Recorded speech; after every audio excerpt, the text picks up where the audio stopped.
A day after the debate, Representative Sinema traveled to Arizona Public Media, where she sat down with Christopher Conover.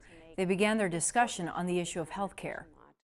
In Arizona, folks only have one option for a provider, and if they don't qualify for a subsidy, it is not affordable. They can't afford to pay the premiums or the deductibles. I actually think that we should reconsider this part of the healthcare law and figure out a new way to provide care to people who don't get coverage through their employer or who own their own small business. So that's an area of healthcare law that I want to fix. But I also got to tell you that as I travel the state and hear from Arizonans, healthcare is the #1 issue that people talk to me about. And while they're concerned about the increasing costs of healthcare, they're even more concerned about what's at stake and what they could lose. So people with pre-existing conditions talk to me every single day and are concerned about losing that protection that they have right now. So, whether your son has asthma or your mom has diabetes, right now you can get coverage and you can't be discriminated against for that pre-existing condition. But that's in jeopardy right now. And if it were to be taken away by Congress, they tried once last year, they said they're going to try again right after the election, then nearly 2.8 million Arizonans could lose access to their health care coverage. And that's really scary for people.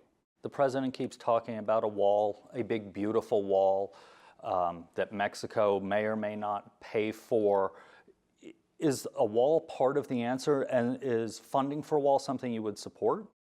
A physical barrier can be part of an overall solution, but anyone who says that the physical barrier or a wall is the solution, I think is misguided, because that's an 18th century solution to a 21st century problem. We've got to combine all of our resources together to create real security in our border. So in some areas, a wall could be helpful, right? We have it in the city areas in like Naco and Nogales, that makes sense. But in other areas, we really need better tools such as drones and towers and graded roads that allow us to see down into the valleys to interdict the cartels who are bringing in drugs and people. We've really got to have a complex answer to what is a very complex problem. And make no mistake, these cartels are sophisticated and they're well funded. So if we think we can just build a simple wall and that will turn them away, we know that's not accurate. We've got to be more sophisticated than them to stop them from bringing in these harmful drugs and engaging in dangerous human smuggling. You had some, shall we say, less than flattering comments for the U.S. Senate as a whole over the nomination of now Justice Kavanaugh on the U.S. Supreme Court. If the Democrats take the House, there are already Democrats saying they will begin an impeachment of Justice Kavanaugh. If that went through and you were in the Senate, it could come to the Senate to have him removed. That's the Senate's job to vote that up or down. Would you vote that up or down to remove him? I would not support impeachment. While I believe that the Senate engaged in a really horrific process, I mean, they turned it into a circus. And I believe they denigrated the importance of this process in the United States Senate. To do something like that again would be inappropriate. What the Senate should be doing is approaching each nominee with the weight of that person's credentials, with his or her approach to jurisprudence, an evaluation of how their peers judge them, and looking for things like their character and their integrity. But you should never turn it into a partisan process.